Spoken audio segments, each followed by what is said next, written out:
আজকে আমরা চলে এসেছি প্রিন্সেপ ঘাটে।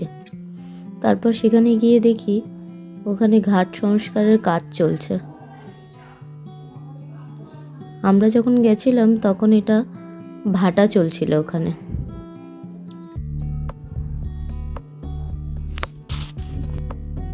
জোয়ারের অপেক্ষায় আমরা ওখানে সিঁড়িতেই বসেছিলাম। তারপর কিছুক্ষণ বাদে বান এসছিল। বান আসার পর জোয়ার এসছিল। বানের সময় কাউকে নিচে নামতে দেয়নি জলে। এই দেখুন এখানে এই সংস্কারের কাজ চলছে। এইটা পুরোটা ভেঙে আবার নতুন করে তৈরি করছে। তাই বসে বসে অপেক্ষায়, জোয়ারের অপেক্ষায় আমরা বসে থাকলাম।